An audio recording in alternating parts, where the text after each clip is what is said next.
Quisiera comentarles, hermanos, que pues una de las festividades que más alegría causan son las bodas, ¿verdad?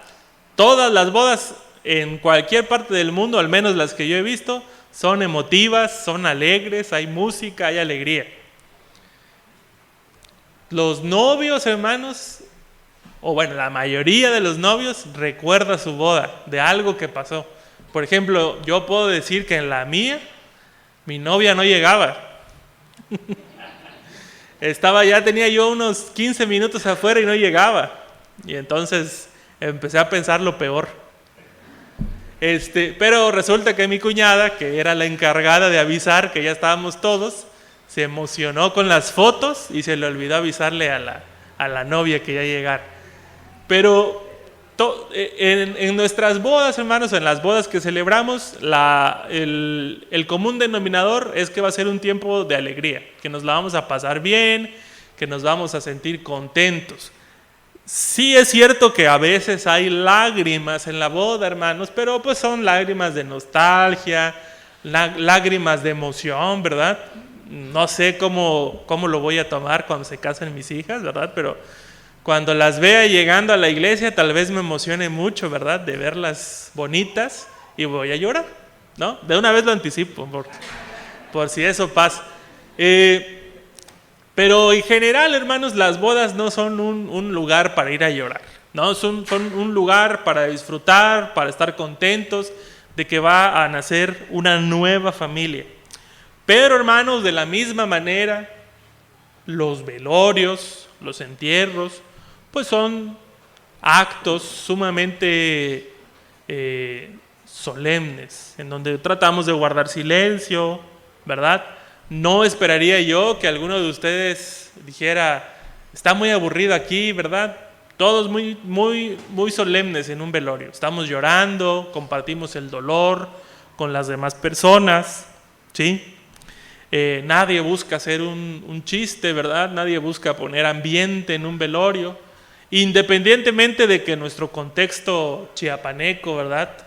Pues los velorios a veces sean más como una comida. Eso he visto yo, ¿verdad? Cuando hay velorio, los deudos no solamente tienen que preocuparse por su dolor, sino también por qué van a ofrecer de comer a los que lleguen.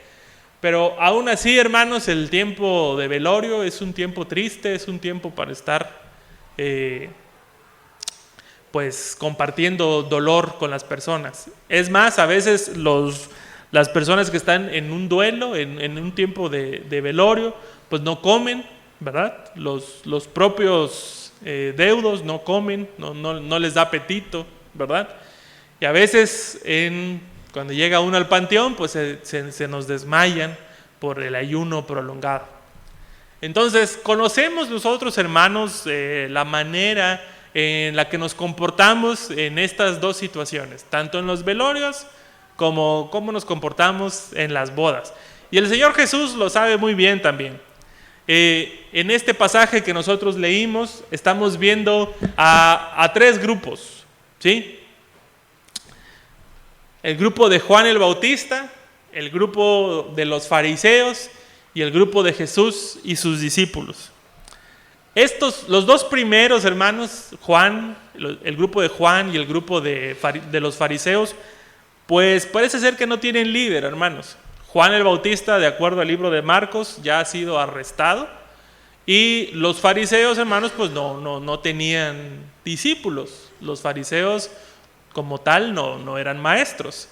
Así que probablemente los discípulos de los fariseos, de los que está hablando aquí el evangelista Marcos, pues sean sus escribas, ¿no? Los secretarios.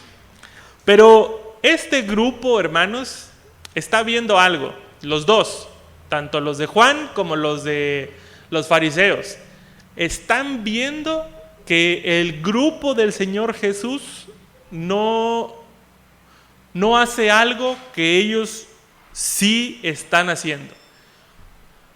Si nosotros observamos la vida de Juan el Bautista y las características que los evangelios dan de él, podríamos decir que Juan el Bautista era una persona que pertenecía a los ascetas, era un ascético. Vivía en el desierto, hermanos, usaba ropa hecha por piel de los animales, comía miel silvestre, y su llamado, lo que él predicaba era que dejaran de pecar, que se arrepintieran, ¿sí? Algo que constantemente le comparto a mi esposa es, le digo, me doy cuenta, le digo, que la vida cristiana muchas veces está contaminada de ideas que no tienen nada que ver con la vida cristiana, ¿sí? Por ejemplo, ser asceta, hermanos, no tiene que ver con la vida cristiana. Pero probablemente, hermanos, ustedes han oído eso de la vida cristiana. Si quieres que el Señor te ponga atención, tienes que poner cara de triste. Si estás en la iglesia, tu cara tiene que ser seria. Si veo a alguien riendo, lo voy a regañar, porque estamos en la iglesia, ¿verdad, hermanos? De repente eso nos pasa por la mente, que como aquí está el Señor, nuestra cara tiene que ser arrugada, serios. Si puedes, no hables, ¿verdad? Para que el Señor no te regañe. ¿Qué más queremos, hermanos? Queremos hacer contrición, ¿verdad? Normalmente mandamos a las personas a hacer contrición, que hagan penitencias. No por nada, hermanos, en la confesión de fe tradicional de México, así se le llama a lo que se hace. Va uno a confesarse y nos dan una penitencia, ¿sí? Pero eso no está, hermanos, en la Biblia, ni tampoco es algo que el Señor Jesús enseñó. ¿Cómo es que se metió este tipo de ideas en la iglesia, hermanos? ¿Sí? Juan el Bautista era una asceta, de eso no nos queda duda. Y los fariseos, hermanos, también habían hecho sus propias reglas. Los fariseos, según un libro que se llama Didache, ayunaban ya 2 veces al día, 2 veces a la semana, lunes y miércoles ayunaban, según algunos registros que se tienen. Yo les diría, hermanos, que revisando la Biblia, solamente había un día de ayuno en la ley, que era el día de ayuno en la expiación. Ya conforme vamos leyendo la Biblia, nos vamos dando cuenta que habían otros días en donde el pueblo de Israel había empezado a ayunar. Podía ser, cuando leemos Zacarías, nos damos cuenta que pues le están preguntando al profeta si deben seguir ayunando. Pero el día que Dios había designado para que la gente ayunara, era nada más el día de la expiación. Pero los fariseos, hermanos, le fueron poniendo, hasta que llegaron a que la gente tenía que ayunar 2 días. Pero, hermanos, ¿qué nos dice la Biblia? ¿Qué nos dice el Señor a través del ayuno? Si leemos Isaías 58:6, nos dice: el ayuno que yo he escogido no es más bien romper las cadenas de injusticia y desatar las correas del yugo, poner en libertad a los oprimidos y romper toda atadura. Eso es Isaías. Dios le está preguntando al pueblo, ¿el ayuno no debería ser esto? Romper ataduras, quitar correas, poner en libertad a los oprimidos. Pero parece ser, hermanos, que ahora los fariseos, en vez de romper ataduras, lo que están haciendo es esclavizar más a las personas. Y pues tanto fariseos como los discípulos de Juan, hermanos, quieren decirle al Señor Jesús, pues si tú eres un maestro y tienes discípulos, ¿no deberías hacer lo mismo que hacemos nosotros? Ya sea por la motivación de los fariseos de querer agradar más a Dios, o por la motivación de Juan de querer dominar su cuerpo, ¿no debería hacer Jesús esto también? Pero el Señor Jesús, hermanos, conoce perfectamente el corazón de los fariseos. Vamos a saltarnos un poquito más. Ahora vamos a ir más adelante. Antes de conocer la respuesta del Señor Jesús a los fariseos, vamos a adelantarnos en la siguiente escena. Porque el evangelista Marcos, hermanos, pone estas 2 escenas juntas. La pregunta sobre el ayuno y la violación del sábado. Y para mí tiene sentido que el evangelista los ponga así, porque tienen un orden lógico. Lo que sigue, hermanos, del otro lado son los fariseos nuevamente preguntándole al Señor Jesús sobre una cuestión que sus discípulos hacen. Antes de eso, hermanos, me gustaría decir, todas las leyes que el Señor nos da, todas las leyes tienen un espíritu. Es decir, tienen un propósito para el cual han sido definidos las leyes, hermanos. La ley del día de reposo, hermanos, su diseño era que el ser humano tuviera relación con su Creador. Que un día de la semana, hermanos, el ser humano lo aparte para estar con su Creador. Ese es el diseño, ese es el espíritu detrás de la ley, que puedan descansar. Pero, hermanos, los fariseos, para el tiempo en el que el Señor Jesús está viviendo, ya le habían puesto un montón de añadiduras. Tenían por lo menos 39 trabajos que no se podían hacer en el día de reposo. Parte de estos trabajos, hermanos, incluían hacer cosas que tenían que ver con la subsistencia o con la supervivencia. Si alguien se rompía la pierna, en el día de reposo no lo ayudes, porque es trabajo. Que quede con su piernita rota cuando acabe el día de reposo. Hermanos, los fariseos son guardianes de leyes absurdas. Están guardando leyes absurdas, leyes que el Señor no diseñó, que ellos mismos se han enredado. Y el fariseísmo, hermanos, también ha contaminado la iglesia.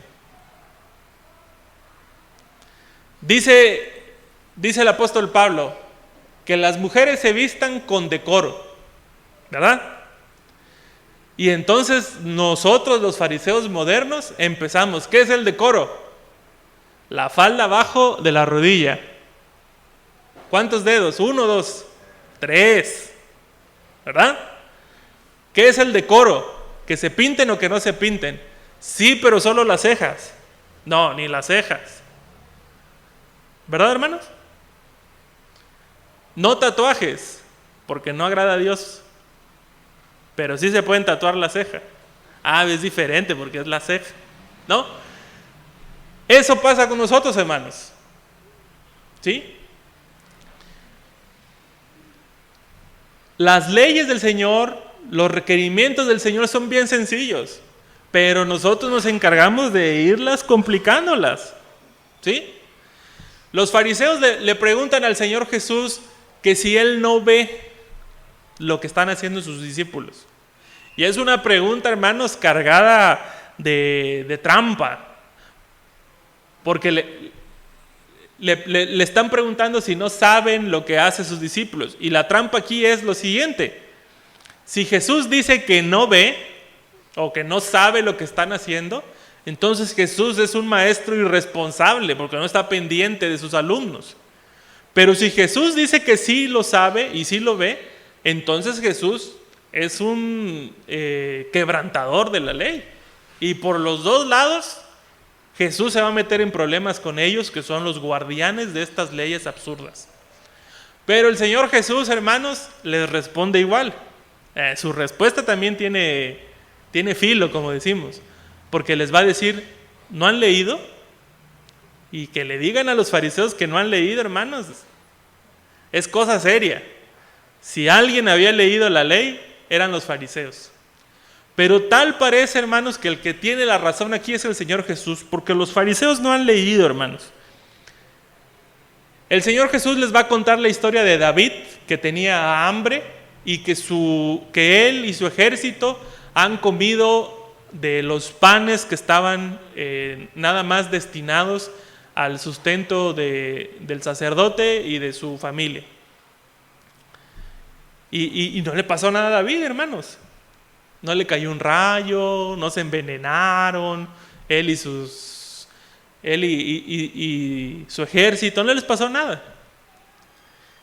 Entonces el Señor Jesús busca una explicación de lo que pasó ahí. A ver, Dios había destinado que hubiera panes delante de él en el altar, y que esos panes estuvieran durante cierto tiempo. Después, cuando ya se ponían fríos, se sacaban y lo comía el sacerdote y su familia. Si alguien más lo comía, había iba a haber algún tipo de castigo. Pero a David no le pasó eso. Y dice el Señor Jesús que no le pasó porque tenía hambre. Ya el Señor Jesús nos está dando a entender que sus discípulos también tenían hambre, que iban pasando por un campo y ellos también tenían hambre. Realmente, ¿qué era el error, hermanos, aquí? ¿Qué es lo que están viendo los fariseos? ¿Que los discípulos coman si tienen hambre? No. Lo que ellos están diciendo es que los discípulos hicieron esto. Miren, agarraron una varita de trigo y lo hicieron así con sus manos. Y eso es trabajar. ¿Sí? Deuteronomio 23:25 dice: si alguien entra al trigal de su prójimo, puede arrancar las espigas con su mano, pero no cortar el trigo con la hoz. Así que los discípulos no cometieron ningún pecado, no robaron. ¿Sí? ¿Cuál es el pecado que ellos están cometiendo? Ninguno, hermanos. No hay pecado en ellos. ¿De qué lo están acusando entonces los fariseos, hermanos? ¿Por qué una ley que el Señor creó para tener comunión con su pueblo, por qué esta ley se va a convertir ahora en la condena de los discípulos del Señor Jesús? El Señor Jesús nota, hermanos, aquí una intención que va más allá de querer edificar a las personas. Nota que estos fariseos, hermanos, lo único que buscan es traer una carga innecesaria, y el Señor Jesús no lo va a permitir. En esta ocasión va a ser la segunda vez en el Evangelio de Marcos que el Señor Jesús se va a llamar a sí mismo el Hijo del Hombre. ¿Sí? La primera vez, ya lo vimos, lo hizo allá al curar al paralítico, y en esta segunda ocasión lo hace aquí para contestarle a los fariseos. El Señor Jesús no es un solapador, hermanos, no es un solapador que nos deja hacer lo que queramos, pero nos está mostrando cuál es el espíritu detrás de las leyes. Las leyes que el Señor da no son para someternos, hermanos. Las leyes que el Señor nos da son para darnos vida. ¿Amén? Son para darnos vida. No mates a otra persona. Está dando vida. No adulteres, porque el que adultera le puede estar robando la esposa a otro. ¿Sí? Ya la vida de esa persona no va a ser una vida plena. Guarda el día de reposo, pero guárdalo para tener comunión conmigo. Los fariseos, hermanos, preferirían, es lo que nos están diciendo, preferirían que se mueran de hambre. Claro que nadie se va a morir por no comer un día, pero eso preferirían ellos, hermanos, que una persona se muera antes que quebrante una ley que ellos mismos se han impuesto. Las leyes que el Señor hace, hermanos, están diseñadas para que el ser humano tenga relación con Él. Por eso el Señor dice: el sábado fue hecho para el hombre y no el hombre para el sábado. Y tiene que declarar el Señor Jesús: el Hijo del Hombre, Él, el humano, es Señor incluso del sábado.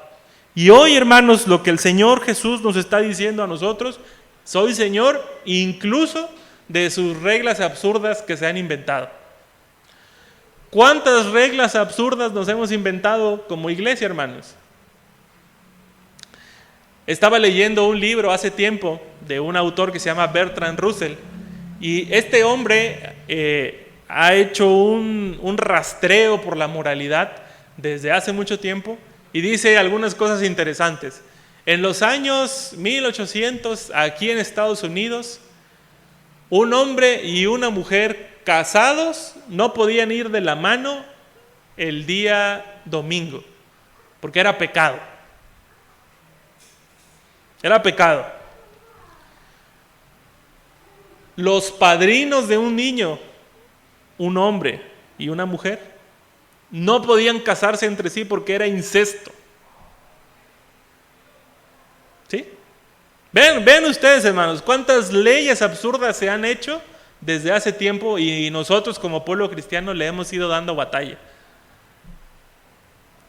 Hermanos, no podemos fabricarnos leyes dentro de la iglesia que atenten contra la vida de las personas. El Señor no nos ha mandado a guardar leyes absurdas. El Señor lo que nos ha mandado es a tener vida y vida en abundancia. Cuando el Señor ve y cuando vio al paralítico, hermanos, Él vio en el paralítico a alguien que necesitaba de Él. Y cuando los fariseos vieron al paralítico y lo que Jesús hizo por él, lo único que vieron era algo blasfemo. ¿Se imaginan, hermanos? El propio Señor Jesús haciendo algo por una persona, pero lo que Él hizo estaba mal porque lo había hecho con los métodos y por las formas que ellos no conocían. Y ahora sí, regresemos anteriormente. Lo nuevo no encaja con lo viejo. El Señor Jesús utilizó 3 figuras: la boda, el vestido y el vino. El apóstol Pablo en 2 Corintios 5:17 dice: por lo tanto, si alguno está en Cristo, es una nueva creación. Lo viejo ha pasado y ha llegado lo nuevo. Esta palabra que el apóstol Pablo utiliza 2 veces y que él llama nuevo, es la misma palabra que el Señor Jesús utiliza para la tela nueva y el vino nuevo. Es una palabra que se llama kainos en griego. Hay 2 formas de hablar de algo nuevo: neos y kainos. Y la palabra que el Señor Jesús está utilizando es kainos, que es la misma que utiliza el apóstol Pablo. Y esta palabra nos habla de algo que ha sido restaurado. Ya existía, se restauró y ahora quedó como nuevo. Como cuando pintamos el carro. Quedó como nuevo, decimos, aunque no es nuevo. Y algo que se fabrica desde cero, pues ese es un neos. Así que el Señor Jesús está hablando de algo que ha sido restaurado. Y no quiero que perdamos de vista esto, hermanos. Era obvio, hermanos, que los discípulos de Juan el Bautista estuvieran ayunando. ¿Por qué era obvio? Porque el novio les había sido quitado. Juan el Bautista ya no estaba con ellos, con los discípulos de Juan. Y era obvio que ellos estuvieran tristes, que ellos estuvieran haciendo duelo. De los fariseos no sabemos por qué ayunaban, hermanos, ¿sí? Pero lo que estaban haciendo para el Señor Jesús es un vestido viejo. Para el Señor Jesús, el ayuno de los fariseos es como un odre viejo.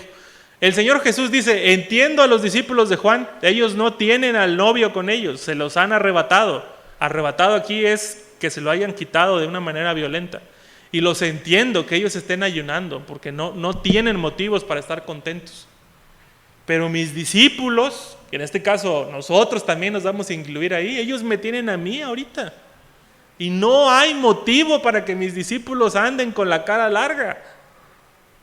Ya nos debe dar una idea a nosotros de esto, hermanos. No hay motivo para que un discípulo de Cristo ande con la cara larga. El Señor no se agrada más, hermanos, si ponemos cara de tristeza en la iglesia. El Señor no se agrada más si el hermano Freddy toca a 60 beats el himno. Firmes ya, ¿verdad? Conocí a una persona que cantamos un himno que se llama Cuán grande es Él, ¿sí? Lo cantó un cantante ahí en la iglesia de Monterrey. Y la cantó con guitarra, con el grupo de alabanza y todo. Y mi esposa y yo, bien alegres de que habíamos oído Cuán grande es Él en una versión diferente, y platicamos. y nos dijo, ¿cómo destruyeron ese himno? Dice. Y yo, ¿por qué? No, mira, ¿cuánta batería le metieron? Y bajo, dice. Y nos quedamos mi esposa y yo así como que, a nosotros nos gustó un montón, pero pues a ella no, porque cuán grande es él tenía que ser, cuán grande es él. Y tardar en el ¿verdad? Con el vibrato. No, hermanos, no está ahí el secreto, hermanos. El motivo del por qué la iglesia se reúne es por el Señor Jesucristo, amén. Y Él es el novio que no nos ha sido quitado. Por lo tanto, hermanos, la alegría nos debe acompañar siempre. Hagan un diagnóstico, hermanos, donde sea que estén. Van a una iglesia y hagan un diagnóstico. ¿Cómo me siento aquí? ¿Con el novio o sin el novio? ¿Sí? Si me siento sin el novio, ahí no es. Cuando estamos con el Señor, hermanos, nuestra vida es alegre. Amén. A los discípulos el maestro les fue quitado por 3 días, pero el Señor Jesús se anticipa y les dice, no se van a quedar solos, les voy a enviar otro consolador. Y lo cumplió. Hoy lo veíamos en la escuela dominical. El Espíritu Santo es Dios y el Espíritu Santo habita entre nosotros. Amén. Así que el Señor Jesús ya dejó bien demarcado el asunto. Los de Juan están tristes porque no tienen al novio, pero mis discípulos me tienen a mí, no tienen razón para andar ayunando porque no están tristes. Pero lo segundo, hermanos, y con esto quiero ir terminando, es los vestidos viejos y los odres nuevos, y los odres viejos, perdón. El Señor Jesús dice que si un vestido viejo tiene algo roto, ¿verdad? Nadie le va a poner a ese vestido un remiendo de una tela nueva. Porque si ese remiendo, hermanos, por ejemplo, ese vestido se moja o se encoge, la tela nueva no se va a encoger porque está más reciente y la rotura se va a hacer más grande. El Señor Jesús le tiene que decir a los fariseos que ellos son tela vieja y que son odres viejos. O bueno, que la manera de pensar de ellos es tela vieja y es odres viejos. ¿Qué le pasa, hermanos, a alguien que está aferrado a las leyes o a las reglas que él mismo se inventó? ¿O qué le pasa a una iglesia que tiene leyes inventadas cuando llega alguien con ideas nuevas? Ustedes lo saben, hermanos, se rompe. ¿Sí? ¿Cómo es posible que el pastor predique con zapatos tenis? ¿No? Así no debe predicar un pastor. Y se va rompiendo. ¿Cómo es posible que ya no haya ujieres? Así no debe ser la iglesia. Y les puedo decir varias cosas, hermanos, ¿sí? Varias cosas que pasan. Pero definitivamente, hermanos, cuando el evangelio, que es algo nuevo, llega a la vida acartonada de algunas personas, tiene que romper. El evangelio es algo nuevo, hermanos. Es una nueva forma de vida. Por eso se llaman las buenas nuevas. Nosotros, hermanos, hemos construido un aparato de reglas, y se los decía hace algunos días, hace algunos domingos, en donde buscamos, hermanos, tener la mejor configuración para agradar a Dios. La mejor configuración es esta: oración de introducción, un preludio, no, el preludio primero, ¿no? Y así vamos buscando la configuración para que el Señor se agrade de nosotros. Pero cuando el evangelio, cuando el texto bíblico llega a nuestras vidas, hermanos, tiene que romper. Tiene que hacer algo, tiene que haber una revolución en nuestras vidas. ¿Cuál sería la respuesta lógica a lo que dice Jesús? Nadie pone tela nueva en vestido viejo. ¿Qué diríamos? Tira el vestido. No pongas esto en este vestido. Trae un nuevo vestido. El vino nuevo, dice el Señor Jesús, no se pone sobre odres viejos. Pero fíjense cómo cambia. La tela nueva sobre vestido viejo rompe más. Pero el vino nuevo sobre odres viejos rompe el odre y se desperdicia el vino y se desperdicia el odre.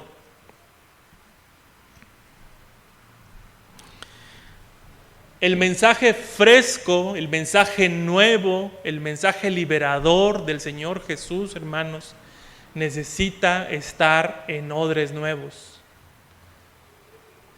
¿Sí? Por eso hoy lo que tenemos que pedirle al Señor es que nos renueve. No que nos haga una persona diferente, hermanos. Porque eso es lo que de repente queremos en la iglesia. Hermano, eres muy escandaloso para reírte. El Señor no le gusta eso. Ríete discreto. ¿Verdad, hermanos? Ríete discreto. Queremos cambiarlos, hermanos. No, debemos tener personas transformadas desde adentro, hermanos, para que cuando el Evangelio llegue no se desperdicie. ¿Saben qué pasa, hermanos, cuando llega el Evangelio a una persona que lo forzamos? Se desperdicia. No lo entienden, hermanos. Si vas a ir a la iglesia, peínate. Peinado, así se va a la iglesia. Y si puedes, ve con camisa. No lleves bermuda, ni chancla al templo. Y ya, tenemos aquí de este lado los encamisados, ¿verdad? Y enzapatados. Pero cuando llega el mensaje a ellos, hermanos, se desperdicia. ¿Por qué? Porque les hicimos creer que esa configuración nueva que les hicimos es la que los va a salvar. Pero el Señor quiere transformarnos desde dentro, hermanos. Quiere hacernos odres nuevos para que su mensaje no se desperdicie. El Señor Jesús es el Señor de todo, hermanos, incluso de las leyes que Él mismo promulgó. ¿Nosotros le vamos a enseñar al Señor cómo lo tenemos que buscar, hermanos? ¿Es así? ¿Así creen ustedes que debe de ser? ¿Qué les debo decir yo, hermanos, los domingos cuando les comparta el texto bíblico? Hoy, anoten, hermanos, lección 1 para ser cristiano, ¿verdad? Colores permitidos en la iglesia. No, hermanos, cuando yo me suba a compartir con ustedes la palabra, les tengo que compartir lo que el texto bíblico dice para nosotros. A cada uno de nosotros el Señor nos va a ir hablando directamente al corazón y nos va a ir alumbrando lo que nos tenga que alumbrar. Yo espero, hermanos, que los que estamos viniendo a escuela dominical estemos teniendo ese conocimiento de nuestro Dios en cuanto a lo que Él hace con su palabra. Las tinieblas no prevalecen contra la luz. Es imposible, hermanos, que estemos predicando del Señor y de su mensaje y que Él no transforme a alguien. Solamente, hermanos, que somos miedosos, somos incrédulos.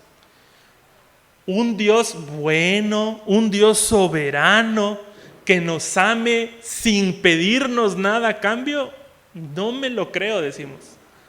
Eso es lo que tenemos que creer, hermanos. Un Dios bueno, un Dios soberano y que nos ama sin pedirnos nada a cambio, hermanos. ¿Se acuerdan de Leví del domingo pasado? Jesús no le dijo, preséntame tus credenciales, a ver si no eres tan pecador como dice. Jesús lo vio y le dijo, sígueme. Y en el trayecto, hermanos, Leví transformó su vida hasta convertirse en discípulo. Así hoy el Señor nos habla directamente a cada uno de nosotros. Nos está dando vino nuevo, hermanos, vino nuevo. Le pidamos hoy al Señor, hermanos, que transforme nuestras vidas, que seamos odres nuevos, que podamos recibir lo que Él nos da. Si seguimos viviendo nuestra vida acartonada, hermanos, rígida que no nos permite ni movernos porque tenemos miedo de fallarle al Señor, el Evangelio nunca va a llegar a nosotros. El Evangelio se va a desperdiciar. Por eso veo tanta gente triste en las iglesias, porque llevan 20 años y no los ha transformado el Evangelio. Porque son odres viejos. Y no porque dejan 20 años en la iglesia, sino porque no se permiten ser llenos por el Señor. Ese odre viejo que tiene un montón de tiempo en la iglesia, se está llenando el vino del Señor y se está escurriendo todo, hermanos. Se está desperdiciando el Evangelio. Necesitamos ser odres nuevos, hermanos, para que el Señor nos llene. Si seguimos con nuestra vida acartonada, hermanos, con nuestras reglas absurdas, eso no se hace, eso no se dice, nunca vamos a poder ser llenos. No permitamos, hermanos, que el Evangelio se desperdicie, ni en nuestra vida, ni en la vida de las demás personas. ¿Está bien? ¿Les parece, hermanos? Que no se desperdicie. Que el Evangelio llegue y transforme nuestras vidas de acuerdo a lo que el Señor ha prometido en su palabra. Si el Hijo del Hombre, hermanos, es Señor de todo, incluso del sábado, tengan por seguro, hermanos, que el Señor les va a dar ese descanso, ese reposo que en verdad necesitan. Curiosamente, hermanos, estos fariseos que buscaban el día de reposo para reposar, nunca descansaban. ¿Se pueden imaginar ustedes una vida, hermanos, pensando en si lo que hicieron agradó a Dios o no? Levanté esta tablet, ¿cuánto pesa? ¿Pesará 5,200? Ay, 5,250, ya me castigó el Señor. No. Necesitamos que el Hijo del Hombre nos libere, que nos dé el día de reposo, hermanos. ¿Amén? ¿Están dispuestos a recibir el día de reposo, hermanos? Amén. Vamos a ponernos de pie para orar y terminar el día de hoy.